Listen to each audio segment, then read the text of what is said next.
1절부터 13절까지입니다. 오순절날이 이미 이름에 그들이 다 같이 한 곳에 모였더니 호련히 하늘로부터 급하고 강한 바람 같은 소리가 있어 그들이 앉은 온 집에 가득하며 마치 불의 혀처럼 갈라지는 것들이 그들에게 보여 각 사람 위에 하나씩 임하였더니 그들이 다 성령의 충만함을 받고 성령이 말하기에 하심을 따라 다른 언어들로 말하기를 시작하니라. 그때에 경건한 유대인들이 천하 각국으로부터 와서 예루살렘에 머물러 있더니 이 소리가 나매 큰 무리가 모여 각각 자기의 방언으로 제자들이 말하는 것을 듣고 소동하여 다 놀라 신기하게 여겨 이르되 보라, 이 말하는 사람들이 다 갈릴리 사람이 아니냐? 우리 각 사람이 난 곳 방언으로 듣게 되는 것이 어찌 됨이냐? 우리는 바데인과 메데인과 엘람인과 또 메소보다미아, 유대와 갑바도기아, 본도와 아시아, 루기아와 밤빌라와 애굽과 및 구레네에 가까운 리비아 여러 지방에 사는 사람들과 로마로부터 온 나그네 곧 유대인과 유대교에 들어온 사람들과 그레데인과 아라비아인들이라. 우리가 다 우리의 각 언어로 하나님의 큰 일을 말함을 듣는도다 하고 다 놀라며 당황하여 이르되 어찌 된 일이냐 하며 또 어떤 이들은 조롱하여 이르되 그들이 새 술에 취하였다 하더라. 아멘.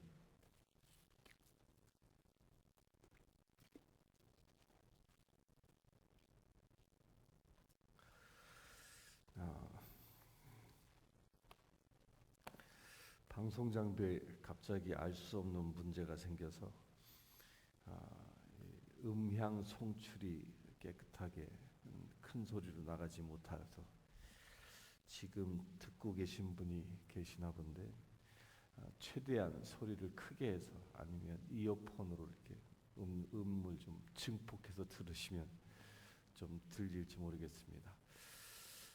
못 들려도 지금 이제 녹음을 따로 하고 있는데 나중에 더빙해서 새벽기도 방송을 녹화로 송출해 드리겠습니다.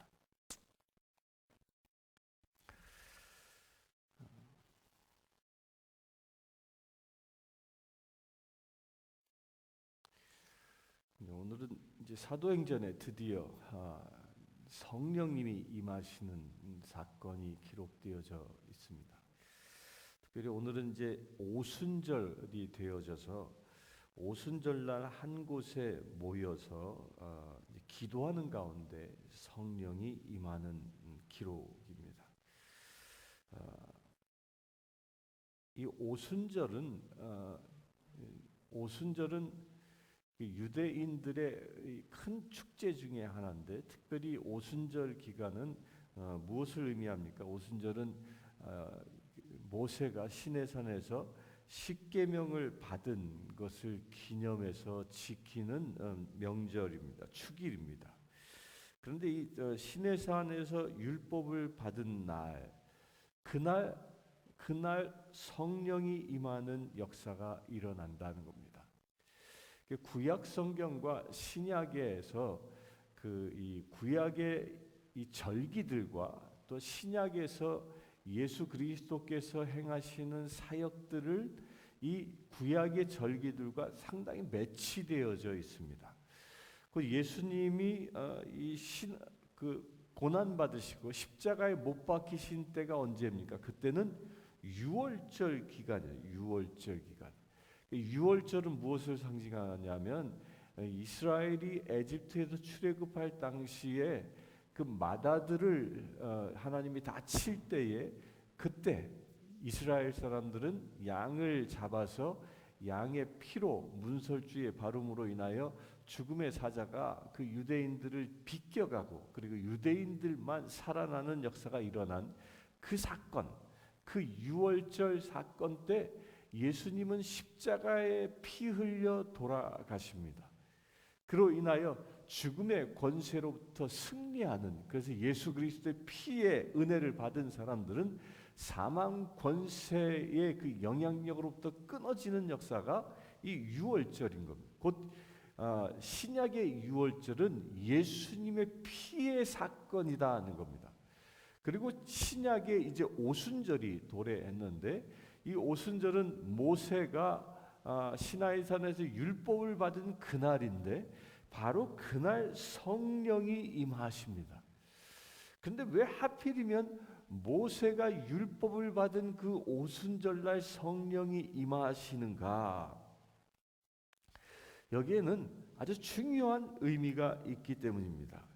오늘 말씀에 보면 이렇게 기록되어 있습니다. 호련히 하늘로부터 급하고 강한 바람 같은 소리가 있어 그들이 앉은 온 집에 가득하며 라고 기록하고 있어요. 여기서 이 말의 주어가 뭐냐면 강한 바람 같은 소리가 있어 라고 기록하고 있습니다. 여기서 잘 보십시오. 우리가 보통 이 성령 그러면 뭐 찬양에서도 성령의 바람 불어와 뭐 이런 찬양을 많이 하다 보니까 이 말씀에 우리가 늘 이 바람에 주목을 해서 성경을 보는데, 실제 강한 바람 같은, 이건 뭐예요? 바람은 형용사입니다. 형용사고 이 소리가 이게 주어예요, 주어. 바람처럼, 강한 바람처럼 들려오는 어떤 소리가 확 밀려온 겁니다. 그 소리가 온 집안에 가득한 것입니다. 여기서 말하고 있는 이 소리라는 말이요, 구약에서는 이 소리가 무슨 소리냐면, 엘리야가 호렙산에 갔을 때, 호렙산에 가서 이제 거기 가서 죽기를 각오하지 않습니까? 죽기를 각오하고 모든 영적 전쟁을 마치고 그곳에 갔을 때 하나님의 음성을 아주 작은 소리에서부터 듣습니다. 우레 소리 가운데도 있지 않고 작은 소리에서 하나님의 음성이 있음을 듣는데, 그 작은 소리라는 그 말의 원뜻이 뭐냐면 돌을 쪼는 소리라는 거예요. 돌을 쪼는 소리. 이 돌을 쪼는 소리라는 말이 이게 무슨 말과 연결되냐면, 시내산에서 모세가 십계명을 받았을 때 그 십계명이 돌판에 새겨지잖아요. 그 돌판에 하나님이 말씀을 새기는 소리, 이게 같은 말입니다. 같은 말. 이 사도행전에 이 강한 바람 같은 소리가 있어. 이 소리가 뭐냐면 돌을 쪼는 듯한 소리, 이게 바람처럼 강하게 이렇게 밀려오고 있다라는 겁니다. 곧 여기서 말하고 있는 소리는 뭐냐면 하나님의 그 말씀의 소리라는 거예요. 말씀의 소리. 이게 원어적으로 같은 의미입니다. 같은 의미.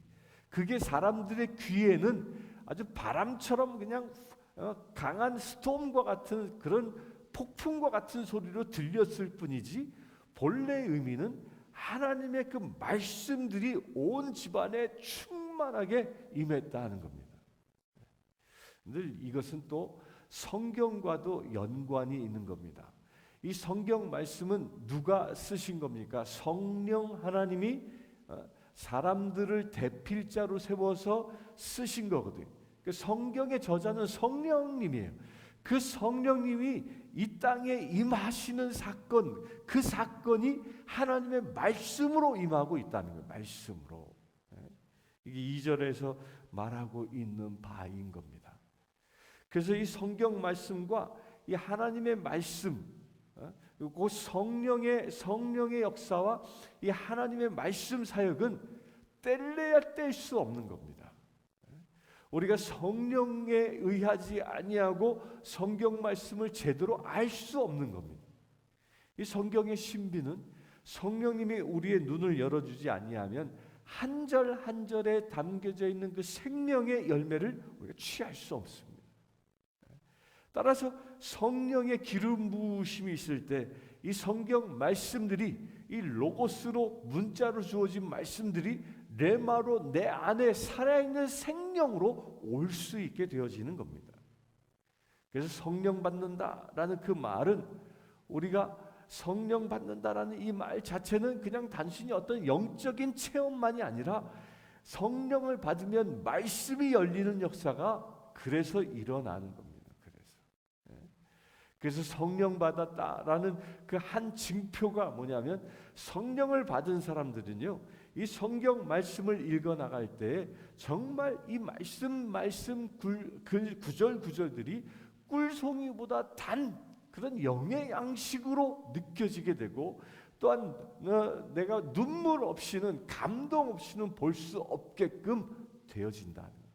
성령을 받으면.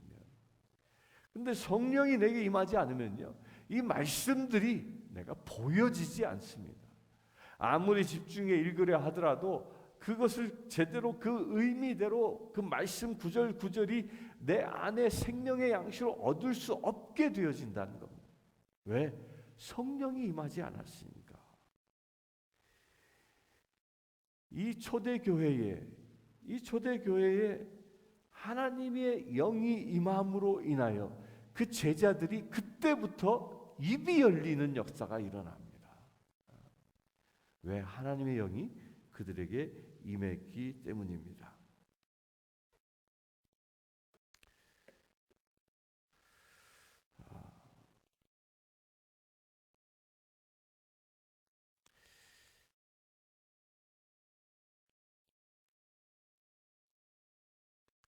그래 성령이 그 온 집안에 가득하여, 그 다음에 3절에 보면 마치 불의 혀처럼 갈라지는 것들이 그들에게 보여 각 사람 위에 하나씩 임하여 있더니, 그 성령이 바람처럼 임했는데 불의 혀와 같은 것들이, 갈라지는 것들이, 이걸 그림으로 그런 겁니다.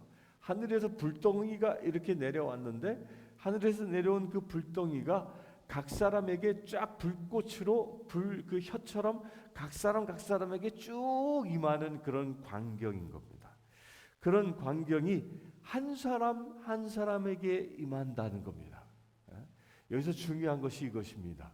성령 하나님은 한 지체로 우리에게 오셨습니다.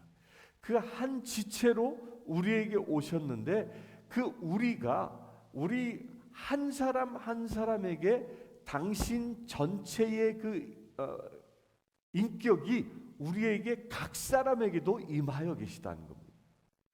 이것은 뭘 얘기하는 거냐면, 저와 우리 성도님들이 성령을 받으면 그 성령을 받음으로 인하여 내 안에 계신 성령님은 내 안에 계신 성령님이나 우리 성도님들 안에 계신 성령님이나 같은 성령이고, 따라서 우리는 그 영으로 인하여 한 몸 되어지는 사건이 이때 일어나는 겁니다. 진정한 그리스도의 공동체로, 우리가 믿음의 공동체로 예수 그리스도의 몸이 되는 이 사건이 바로 이 성령에 의하여 이루어진다는 겁니다. 한 줄기에 불이 임하여 각 사람에게 임한 것처럼, 이걸 거꾸로 가면 뭐예요? 각 사람에게 임한 성령님은 한 몸 되어졌다. 그래서 예수 그리스도는 머리 되신 것이고 우리는 각 지체 되어졌다, 우리는 그리스도의 몸 되어졌다라고 얘기하는데, 이 몸 되어져서 이 지체 각각의 기능들은 다 다르지만 그 각각의 기능들이 한데 모여서 하나의 몸을 이루고 있는 것처럼, 우리 성도님들과 저희 모두는 다 이처럼 하나의 몸된 공동체 되게 되어진다는 겁니다. 무엇이 임하였을 때? 성령이 임하였을 때. 그 성령이 임하였을 때 이것이 가능해지는 겁니다. 근데 여기서 말하고는 성령님을 또한 이 불로 표현을 하고 있는데요. 이 불로, 성령을 불로 표현하는 것은 이 구약에서도 나타납니다. 성경에서, 구약 성경에서 불 그러면 여러분들 떠오르는 것이 무엇이 있습니까? 모세가 신의 그 호렙산에서 이 하나님을 만났을 때, 그때 떨기나무가 타고 있었는데 떨기나무에 불이 임했지만 그 떨기나무가 꺼지지 않습니다. 이 사막의 떨기나무라는 것은 말라 비틀어져 있는 그런 나무예요. 거기에 이 자연 발화가 일어나면 순식간에 확 타버리고 없어지는 것이 자연스러운 것인데, 모세가 보았을 때 그렇게 되지 않고 계속 타오르는 겁니다. 이게 성령의 불인 겁니다. 성령의 불은 하늘로부터 임하는 불이고 그 성령의 불은 꺼지지 않는 역사가 꺼지지 않는 것이 이 성령의 불인 것입니다. 그래서 성령이 우리에게 임한 사람들은요, 내가 그 영을 거역하는 그런 씻지 못할 죄를 짓지 않는 한 성령은 내 안에 머물러 계십니다. 무엇으로? 불로. 어떤 불? 꺼지지 않는 불로 내 안에 임하여 계시는 것입니다. 여러분들이 성령을 받은 경험이 있으십니까? 그 성령을 받았을 때 처음에 그 뜨거운 첫사랑의 그런 경험들이 있습니까? 그때는 너무 뜨거워서 좋았는데 요즘 좀 식은 것 같아요. 그게 식은 게 아니에요. 내 안에 그 불이 살아있는 것입니다. 그 불을 더 의지하길 바랍니다. 내가 성령을 거부해서 내가 성령으로서 완전히 거부해서 하나님의 지체로부터 벗어난 그런 죄를 짓지 않는 한 성령님은 내 안에 불로 임하여 계시다는 겁니다. 그래서 우리는 신앙생활을 하는 데는 이 성령의 역사가 그만큼 중요합니다. 왜 중요하냐면요, 신앙생활, 교회에서 헌신하고 교회에서 봉사하고 섬기는 그 모든 일들은 성령님이 주시는 열정으로 그것이 가능해져야 한다는 거예요. 성령이 주시는 열정으로 주님의 일을 감당할 때 그 신앙생활은요, 기쁨이 가득할 수 있고 지치지 않는 놀라운 역사가 일어납니다. 그러나 성령으로 하지 아니하고 자기 의로, 자기 에너지로 하게 되어지면 사람이 지치게 되어져 있고요, 사람이 지치다 보면 쓰러지게 되어 있고, 그러다 보면 상처받고 어려움에 처해진다는 겁니다. 사랑하는 성도님들, 여러분들 매일의 삶을, 하나님을 섬기는 삶이 기쁨으로 충만해지길 바랍니다. 늘 기뻐하며 주님이 주시는 그 큰 무한한 에너지로 주의 일을 감당할 수 있게 되길 바랍니다. 나의 힘과 나의 의로 주의 일을 하려고 하는 것이 아니라 주님이 주시는 힘과 권능으로 주의 일을 감당할 수 있어야 하는 것입니다. 그래서 우리가 성령 충만함을 받아야 하는 것입니다. 그렇게 성령 충만함을 받았을 때 우리는 이제 주님의 자녀로 새롭게 일할 수 있는 에너지가 생기는데, 그 새롭게 일하는 그 에너지로 그리스도의 공동체가 되어졌을 때 일어나는 첫 번째 사건이 있었습니다. 그 첫 번째 사건이 4절에 보면 그들이 다 성령의 충만함을 받고 성령이 말하게 하심을 따라 다른 언어들로 말하기를 시작하니라. 성령이 임하자마자 나타난 첫 번째 기적이 다른 언어로 말하기 시작하는 기적이라는 겁니다. 이것이 왜 성령이 임했을 때 첫 번째 기적으로 성령님이 행하셨을까요? 이걸 보고 방언이라고 하는데, 이 방언에는 두 가지가 있죠. 여기서 말하고 있는 것처럼 각 민족의 자기들이 난 곳 방언, 자기들이 태어난 곳에서 곳의 그 언어로 들려지고 그 지역의 언어로 말하게 되어지는, 그러니까 다른 언어로 말할 수 있는 능력이 생기는 이런 방언이 있고, 고린도서에서 말하고 있는 알아듣지 못하는 천사들의 언어로 말하는 방언이 있습니다. 그런데 첫 번째 방언으로 주어진 것은 각 나라, 각 민족의 언어로 말하기 시작하는 역사라는 겁니다. 이것이 왜 성령 하나님이 첫 번째로 이루어 주신 기적이냐면요, 이거는 바벨탑의 사건과 연관이 있기 때문입니다. 인간이 처음에는 노아가 방주에서 나와서 제 두 번째 인류의 대가 이루어질 때는 한 가지 언어를 썼던 것이죠. 그들이 한 가지 언어를 써서 이 바벨 지역에 와서 문명을 건설했을 때 그들이 어느 순간 죄에 빠지게 되고 하나님과 같아지려고 하는 그런 죄에 빠지게 되자, 그리하여 그들은 바벨탑을 쌓지 않습니까? 그러자 하나님이 어떻게 하십니까? 저들이 말을 섞어버려서 서로 소통하지 못하게 합니다. 그리하여 각각 뿔뿔이 흩어지게 만들어버리죠. 곧 하나님과 같아지려고 했던 그 인간의 무모한 도전, 그 죄로 인하여 인간의 언어가 갈라졌던 겁니다. 그런데 성령이 임하자 이렇게 인간이 서로 불통할 수밖에 없었던 관계가 이제 다시 소통하는 관계로 회복되어진다는 겁니다. 이게 은혜입니다. 성령이 임하면요, 가장 먼저 일어나는 것이 성도와 성도 간의, 지체와 지체 간의 온전한 소통이 이루어진다는 겁니다. 그냥 단순한 언어의 소통만이 아니라 그들이 서로 감성과 그 모든 영역들의 소통이 성령이 임하면 이루어지는 겁니다. 교회가 진정 하나 되어지는 비밀이 바로 여기에 있는 겁니다. 교회는 세상 단체와 다른 겁니다. 세상 단체는 뭐 단합대회를 한다, 뭐 이런 것을 통하여 하나 되려고 합니다. 그러나 그런 것에는 한계가 있는 것이죠.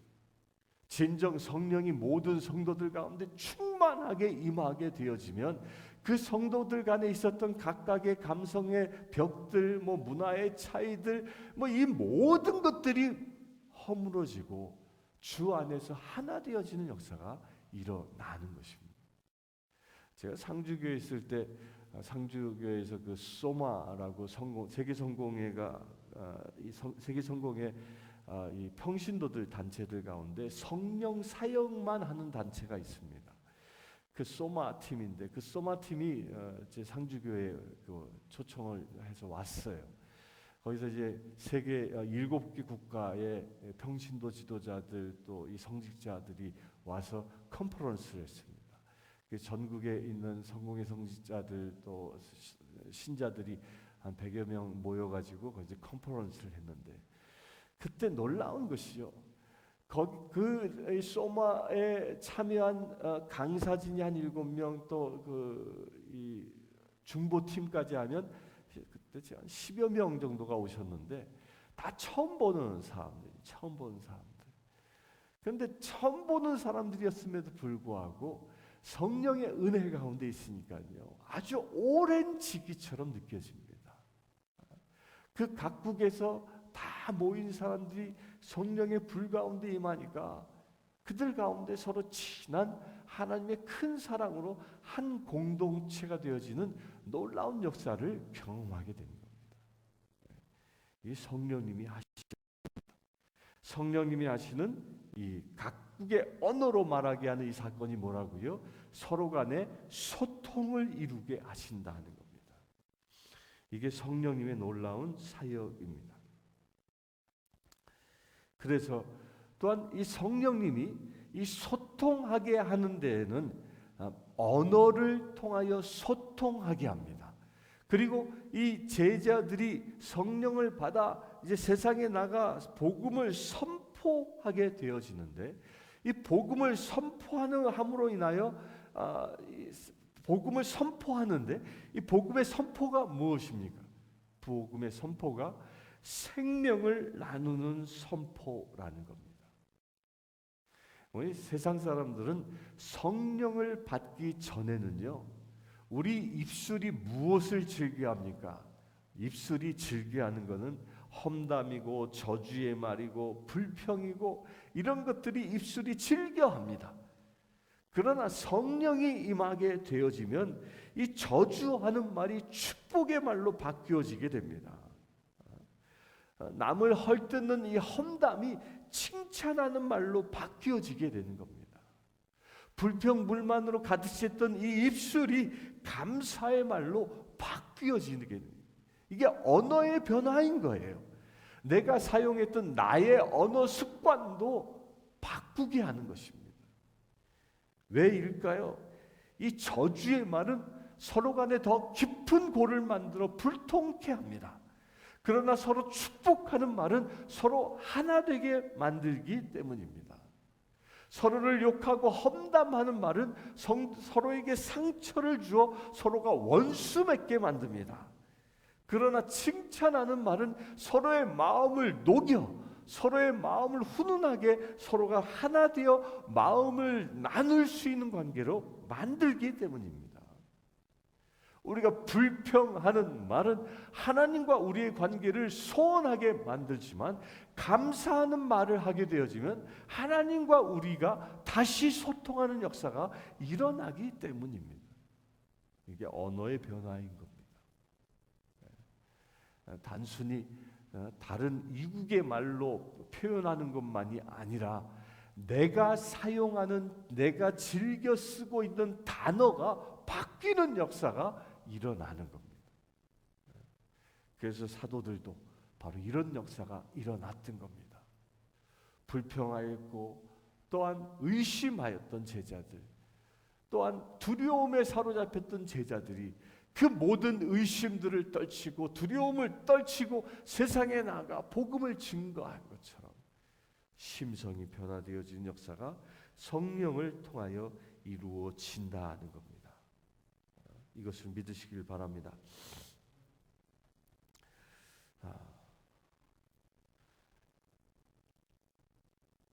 그 성령의 역사가 일어났던 그 현장을 5절에 보면 이렇게 얘기합니다. 그때의 경건한 유대인들이 천하 각국으로부터 와서 예루살렘에 머물러 있더니, 이 오순절은 유대인들의 축제였기 때문에 그 열방에 다 퍼져 있었던 유대인들과 또한 유대교로 개종한 이방인들이 순례의 길로 예루살렘에 모여 있었습니다.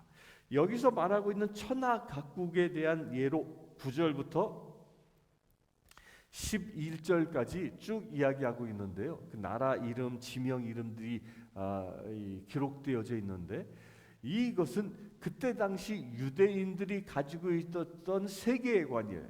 세계에는 이런 나라들이 있었다. 그 모든 나라를 표현하고 있는 겁니다.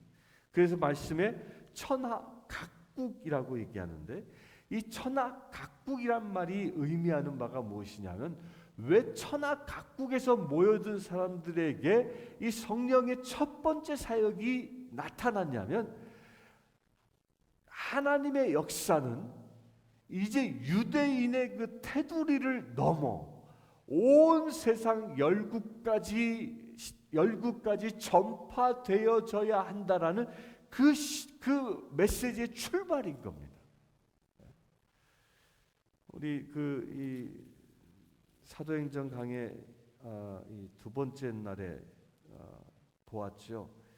제자들이 예수님이 승천하기 전에 예수께 여짜오 이르되 주께서 이스라엘을 회복하심이 이때니까. 그러니까 유대인들 곧 예수님의 제자들까지도 성령을 받기 전까지는 하나님의 나라는 이스라엘이라는 국가에 한정되어져 있었습니다. 곧 이스라엘만 하나님의 나라다라고 생각하고 있었는데, 성령이 임하시고 나니까 천하 각국이 하나님의 나라 되어져야 한다라는 그 당위성들이 열리게 되는 겁니다. 그래서 성령이 임하면 천하 각국을 향하여 복음을 전하는 역사가 이루어져야 한다는 겁니다. 그래서 이스라엘 사람들이 초대교회 예루살렘에 모였던 그 사람들이 천하 각국에 모여에서부터 모여온 사람들이 제일 먼저 그리스도인이 되어집니다. 베드로가 나아가서 복음을 전해서 3,000명이 돌아오고 5,000명이 돌아왔던 이 사람들이 다 각국에서 온 사람들이. 근데 나중에 이제 또 공부하겠지만 그들이 하나님의 특별한 역사로 각국으로 흩어지게 되어지죠. 곧 여기서 말하고 있는 바가 뭐라고요? 성령님이 우리에게 임하여 깨닫게 하신 바는 뭐냐면, 온 세상 땅끝의 모든 열방들이 하나님의 나라 되어지는 것이 하나님의 비전이라는 거예요. 그것을 오늘 5절의 말씀부터 11절까지 쭉 얘기하고 있는 것입니다. 우리는 이것을 볼 수 있어야 합니다. 우리가 성령을 사모합니다. 성령이 우리에게 임하기를 사모합니다. 성령으로 충만해지길 사모합니다. 그렇게 우리가 성령으로 충만해지면 우리의 세계관이 달라지는 것입니다. 내가 성령 받기 전에는 나를 위해서, 내 가족을 위해서를만 놓고 기도하는 사람이었다면 성령을 받으면 나를 넘어, 우리 가정을 넘어, 교회를 넘어 세상 열국까지 그들을 품고 기도하는 자로 변화되어지는 역사가 일어나는 겁니다. 그 지경이 넓어지는 것입니다. 그래서 성령 받은 사람들은 온 세계가 우리의 기도 제목이고 그 온 세계가 우리의 사역터가 되어질 수 있어야 하는 겁니다. 큰 세계관을 가지고 사역에 도전하시길 바랍니다. 그렇게 되어질 때 온전히 성령으로 인하여 살아가는 자가 되어지는 것입니다. 오늘 하루 살아가시면서 성령이 우리에게 임하여 우리의 삶의 비전이 바뀌어지고 성령이 임하여 내 삶의 에너지가 변화되어지고 성령이 임하여 내가 산 것이 아니라 그리스도가 내 안에 살아가는 역사가 일어날 수 있기를 소망하면서 이 시간 기도하기를 바랍니다. 잠시 기도하겠습니다. 주 아버지 하나님, 오직 성령의 은혜 가운데 머물며 지키기를 원합니다.